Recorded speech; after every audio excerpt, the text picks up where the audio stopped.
400 নথি এপার বাংলা থেকে টাকা ওপার বাংলায় যেত এবং তারপর সেটা বিদেশি মুদ্রায় কনভার্টেড হয়ে এপার বাংলায় চলে আসতো। এ রাজ্যে প্রশাসন সরকার কিচ্ছু জানতো না। বিশ্বাসযোগ্য? প্রশ্ন করলেই রেগে টং হয়ে যাবেন রাজীব কুমারের বাহিনী। কিন্তু যারা বাস্তব প্রশ্নটা নিয়ে আজকে এলাম তার কারণ ইতিমধ্যে ইডি সম্প্রতি সাপ্লিমেন্টারি চার্জশিট পেশ করেছেন ভুয়ো পাসপোর্ট মামলায়।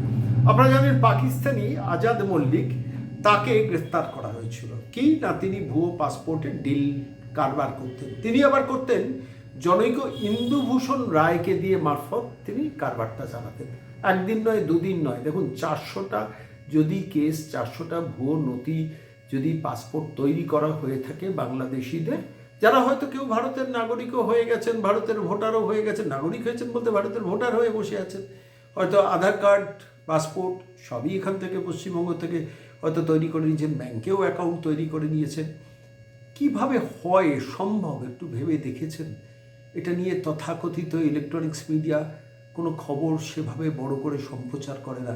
রাতারাতি কি 400 পাসপোর্ট তৈরি করা সম্ভব? পুলিশের কিচ্ছু পুলিশ জানতো না।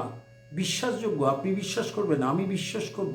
জনৈক ইন্দুভূষণ রায় 400টা পাসপোর্ট তৈরি করে দিল আজাদ মল্লিকের জন্য, এবং সেটা বাংলাদেশিদের জন্য।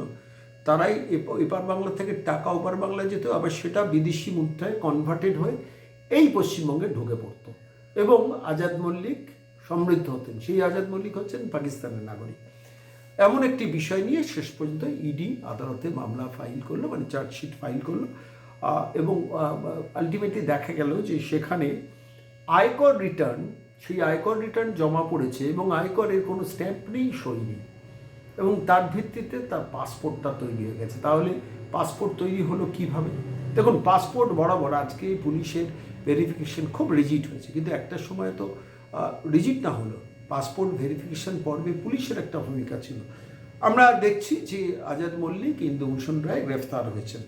80 কোটি টাকার বিদেশি মুদ্রা, 1 টাকা 2 টাকা, আমি বলছি 80 কোটি টাকার বিদেশি মুদ্রার লেনদেন হয়েছে। শেষ পর্যন্ত সেটা নিয়ে আদালতে গিয়ে জানাচ্ছে এনফোর্সমেন্ট ডাইরেক্টরেট, এবং তখন আমরা সেটা নিয়ে সংবাদপত্রে কিছু কয়েক লাইন সংবাদ পেশ দেখছি। হচ্ছিল কীভাবে? প্রশ্ন করলেই রেগে যান পুলিশ কর্তারা। পুলিশ রেগে প্রশ্ন করলেই এ রাজ্যের যারা পুলিশের সর্বময় কর্তা, রাজীব কুমার, জাভেদ শামীম, সুপ্রতিম সরকাররা রেগে যাবেন, বলেন আপনি সবসময় পুলিশকে প্রশ্ন করেন। করি তার কারণ যখন অপরাধ সংগঠিত হয় তখন বিভিন্ন সার্কিট জড়িত থাকে। এই সার্কিটগুলো শুরুতেই যদি বিনাশ করা যায়, গোয়েন্দারা যদি ঠিকঠাক করে কাজটা করেন, তাহলে এই সার্কিটের সম্প্রসারিত হতে পারে না। এটাই তো বাস্তবতা।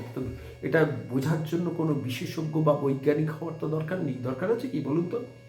আমরা তখন জানতে পারি যে ভুয়ো পাসপোর্ট মামলায় সাপ্লিমেন্টারি চার্জশিট ইডি পেশ করলো, এবং মঙ্গলবার বিকেলের পর জেল হেফাজতে থাকা পাকিস্তানি নাগরিক আজাদ মল্লিক এবং তার ঘনিষ্ঠ সাগরেদ নদিয়ার বাসিন্দা ইন্দুভূষণ হালদার সহ 4 জনের বিরুদ্ধে বিচার ভবনে সিবিআই বিশেষ আদালতে চার্জশিট জমা হল। ইডি অপারেটিভ হলো, সিবিআই অপারেটিভ হলো, 400টা ভুয়ো নথির কথা উঠে এলো, কিন্তু তার একটা ভুয়ো নথি যখন তৈরি হচ্ছে, একটা ভুয়ো পাসপোর্ট যখন তৈরি হচ্ছে, কেন কেন কেন এ রাজ্যে তথাকথিত গোয়েন্দারা কিংবা পুলিশরা সতর্ক হয়নি? বাস্তব প্রশ্নটা করছি। আমি বলছি এ রাজ্যে যতদিন মমতা বন্দ্যোপাধ্যায় সরকার প্রশাসনে থাকবেন ততদিন কিন্তু এই কারবার চলবে। এটা আমি আবারও বলছি, এটা কোনো ব্যক্তিগত রাগ থেকে নয়, এটা কোনো বিশেষ রাজনৈতিক কারণে নয়। আবারও বলছি, ভুয়ো নথি, ভুয়ো পাসপোর্ট, ভুয়ো রেশন কার্ড, ভুয়ো আধার কার্ড, ভুয়ো ভোটার কার্ড, শুনতে শুনতে আমাদের কান ক্লান্ত, চোখ ক্লান্ত, কিন্তু নবান্ন ক্লান্ত নয়। ফলে তো নবান্ন এসআইআর বিরোধিতার লাইনটাকে জারি রাখে না। ঠিক যখন এসআইআর বিরোধিতা করতে মমতা অভিষেক গ্যাং কলকাতার রাস্তায় পথ হাঁটছেন, সোচ্চার হয়ে বলছেন একজনও বৈধ নাগরিকের ভোটারশিপ হরণ করতে দেবো না, তারা কি এই পাকিস্তানি নাগরিক আজাদ মল্লিক কিংবা ইন্দুভূষণ রায়ের কথাও বলছেন? প্রশ্নটা থাকলো, প্রশ্নটা জবাব দেওয়ার দায় যাদের, তারা ক্ষমতায় হয়তো কয়েক মাস থাকবেন, কিন্তু এই মহিলাকে রাজ্যের সুরক্ষা সরকার থেকে না সরালে আজাদ মল্লিকদের গ্রোথ হবে, ইন্দুভূষণ রায়দের গ্রোথ হবে।